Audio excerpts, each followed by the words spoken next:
Hello, good day. Welcome to Extinction Rebellion News from Abuja Studio. I am Lulu Bankom. Now, the headlines. Extinction Rebellion Zambia donates personal hygiene products to fight coronavirus. 9 members of wildlife trafficking gang sentenced to jail in Malawi. Extinction Rebellion UK holds protests at Formula One Grand Prix in Silverstone. Now, the news in details. Extinction Rebellion Zambia has joined government efforts to combat the coronavirus disease in Zambia by equipping a local community school with personal hygiene products such as face masks, gloves, soap, hand washing basins, and hand sanitizers. National Coordinator of XR Zambia, Precious Kulumbwana, said if not stemmed, the virus would have a negative impact on most vulnerable communities and pose a risk to efforts and progress to defeat climate change and poverty. Precious said the virus could be catastrophic for families living in war-torn and poverty-stricken countries and communities, especially in Africa. Those living in places with poor medical facilities and where children are already at risk of malnutrition and exploitation will pay the highest price in crises like this. A court in Mombasa, Kenya has awarded $12 million compensation to residents of Owino Uhuru for deaths and health impact of a nearby lead smelter for recycling batteries. The court found the authorities guilty of negligence and ordered a cleanup of the site. The verdict came after a 4-year legal battle by residents initiated by activist Phyllis Omido, one of the winners of the 2015 Goldman Environmental Prize. Omido, who was threatened by thugs, arrested by police and forced into hiding for organizing the protest, said the judgment will make a big difference as it will change the people's lives and improve access to medicines. Environmental activists often risk their lives to campaign against powerful companies, corrupt officials, and governments that are more focused on economic growth than health. A Malawi court has sentenced 9 members of a wildlife trafficking gang to a total of 56 years in jail. The members of the Lingjiang syndicate were each found guilty of at least one wildlife trafficking offense of a listed or protected species, including pangolins, rhino horn, and ivory or hippo teeth. While thanking stakeholders who participated in the successful prosecution of the case, Malawi's Director of National Parks and Wildlife, Brighton Kuchemdua, said the judgment was a victory for wildlife. He said it was critical for wildlife criminals to expect to feel the full weight of the law and that Malawi was no longer a playground for syndicates who exploit natural heritage, damage the economy, incite corruption, and pose a risk to national security. Environmental activists say fighting crime on that scale demands sophistication, collaboration, courage, and tenacity. They call on other African countries battling the scourge of illegal wildlife trade to follow the Malawi example of global leadership.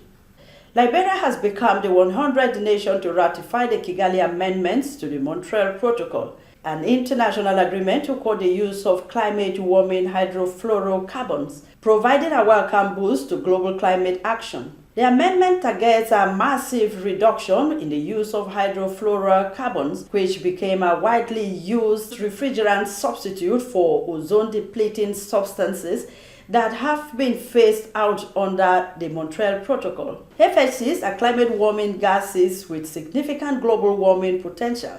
The European Union was a single bloc of parties to the Montreal Protocol, which entered into force in January 2019. We go on a short break now, and when we come back, the news continues. Do remember to subscribe to our YouTube channel for regular updates on XR News around Africa. Follow us on social media platforms.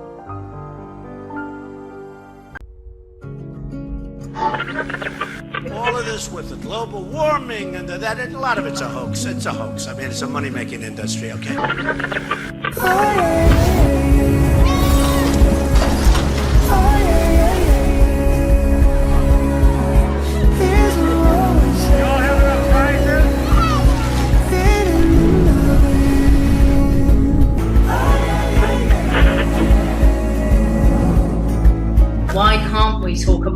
the reality of this situation.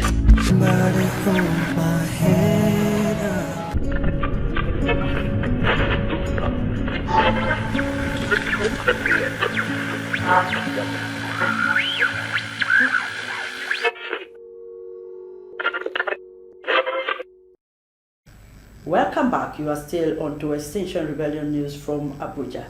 Now to other stories. Extinction Rebellion UK dropped a large banner with the message "Act Now" behind the start line of Formula One Grand Prix as cars were ready to compete at Silverstone on August 2nd. The protesters say they were sending a message to millions of viewers that the world is off track to stop the climate and ecological emergencies and the 2050 net zero targets from the EU and UK government was too late. According to Donald Bell from Extinction Rebellion Cambridge, it was an opportunity to remind the world that the climate and ecological crisis was intensifying every day. Extinction Rebellion and Fridays for Future have held sustained non-violent protests at the Ministry of Environment, Forest and Climate Change, JOBA, in New Delhi. They are holding a series of protests after a long break due to the coronavirus pandemic. The rebels are demanding that the government of India withdraw the proposed amendments to the environmental impact assessment. They say if the amendments go through, project developers in most of the sectors, including mining and power, will get a free way to destroy natural habitats for their limited gains, as it will become easier to get environment approval for projects in India. Series of activities have been held across the globe to mark the International Day of the World's Indigenous People on August 9, 2020. Activists painted their palms red and green in protest against the deaths of indigenous people in Brazil. In UK, Extinction Rebellion poured fake blood over the steps of Trafalgar Square. Activists could be seen lying as if dead, while others held up banners that read "Genocide equals ecocide and indigenous emergency." Their aim was to raise awareness about Brazil indigenous people who are dying at a rapid rate due to the coronavirus pandemic. The indigenous people in Brazil are facing unprecedented threat, such as attacks from government-sanctioned racism, land grabbing, and big business. That's all from Extinction Rebellion Africa News. I am Lulu Bankom.